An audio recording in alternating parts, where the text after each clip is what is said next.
I was born on August 29, 1981 in Niskayuna, New York, to Deborah and Robert H. Chesky. My dad was of Polish and Ukrainian Jewish blood, while my mom was a pure Italian. However, both of them had a common profession. They were social specialists. Growing up, I always had two different sides to me, one that was athletic and the other artistic. During my school years, I was captain of the hockey team, where I learned quite a lot about leadership, but most of it came from my dad, who always preached about setting a good example and giving my best for my teammates. As a kid, I was very fond of art, drawing portraits on canvases, redesigning shoes, and toys. I later got inspired by scene engineering and planning. My parents realized early on that I had this affinity for art and design and were really supportive from the start.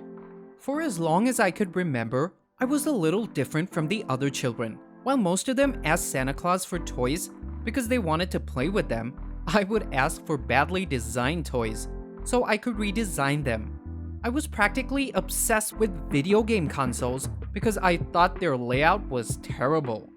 Soon, my artistic vision shifted to footwear. Now, my sketchbooks had redesigns of Nike and Reebok shoes. After spending time with my friends' parents, who were redesigning their deck and backyard, I got into landscape architecture and designing decks, which led to an interest in massive scale design, like cities and towns. I would often go to Disney World just to admire the works of Walt Disney. In 1999, I began going to the Rhode Island School of Design, RISD, and got my Bachelor of Fine Arts in Industrial Design in 2004. During my time there, I met Joe Jabia, who turned out to be a very close friend of mine and one of the pillars of this story. In 2007, I moved to San Francisco, where I shared a loft with Joe. Later that year, in October, the Industrial Designers Society of America was conducting a meeting in the city, which meant that all the hotels were completely booked for days. Now, during that time, Joe and I couldn't afford the rent for the month and chose to rent out our condo for cash as we couldn't come up with any other means to get our rent money. So we both combined the last of our pennies and bought 3 pneumatic beds and promoted the rooms as Airbed and Breakfast, with 3 visitors remaining the same night. The idea worked out much better than expected, and it suddenly hit me that this could easily do well as a business. Oh my goodness, I don't know what to say. So with that, I started working towards putting my plan into action. In February 2008, Harvard graduate and specialized engineer Nathan Blacharczyk turned into the 3rd fellow benefactor of Airbnb. Every Prime supporter expected a function inside our new organization, with me turning into the pioneer and CEO. To fund our startup, we started selling election-themed cereals. Believe it or not, we were able to raise a whopping $30,000 by selling the Obama O's and Cap'n McCain's, based on presidential candidates Barack Obama and John McCain. Impressed by the cereal boxes, Y Combinator accepted our Airbnb concept and took us into its seed funding program. We raised our first funding, earning a total of $20,000. We were now making $200 per week and chose to use the cash to venture out to New York, our greatest market, to meet new clients.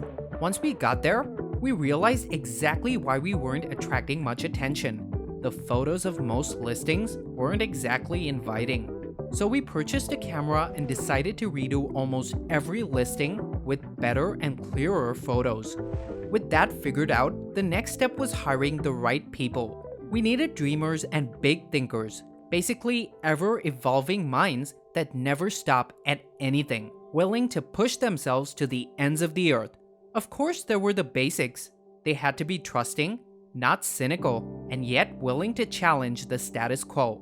But most importantly, they had to be kids at heart, not in terms of maturity, but in terms of curiosity. In January 2009, the incubator invited Joe, Nathan, and I to join its winter session for 3 months of training. At the same time, Paul Graham at Y Combinator tried to convince venture capitalist Fred Wilson to invest in Airbnb. Amazingly, you can read the actual email conversation that Graham and Wilson had. Wilson chose to decline passing up what might have been a tremendous champ. In 2015, I announced that Airbnb was an official sponsor of the 2016 Summer Olympics in Rio de Janeiro, Brazil, during which more than 120,000 people stayed in Airbnb homes during the 2014 FIFA World Cup. As March 2015 came around, Airbnb had a valuation of $20 billion. On June 1st, 2016, I joined Warren Buffett and Bill Gates in the Giving Pledge, a select gathering of tycoons who have resolved to part with most of their abundance. Here's me depicting a portion of my inspiration. With this pledge, I want to help more kids realize the kind of journey I have had. I want to show them that their dreams are not bound by what they can see in front of them. Their limits are not so limited. Walt Disney once said, "If you can dream it, you can do it." I would like to help them dream. But that wasn't my only highlight.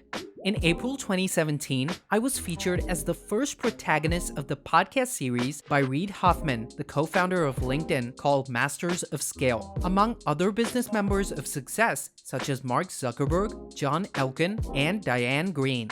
The best part about my story is that it's still in the works and we get to experience it together. I put my skills to use and never stopped believing in my passion, and this really did take me places.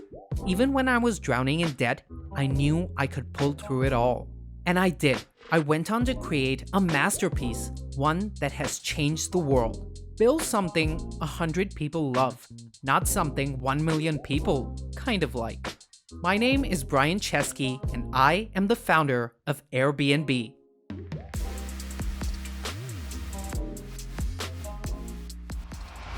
If you guys liked that video, please hit the like button. It does wonders for the YouTube algorithm. Just the research and the editing alone of these type of videos takes us close to 18 hours. So we would really appreciate it if you could check out our Patreon. For just $1 a month, you can support our work. We produce over like 12 videos per month, so that's literally 8 cents per video. Thanks so much, guys. Peace out.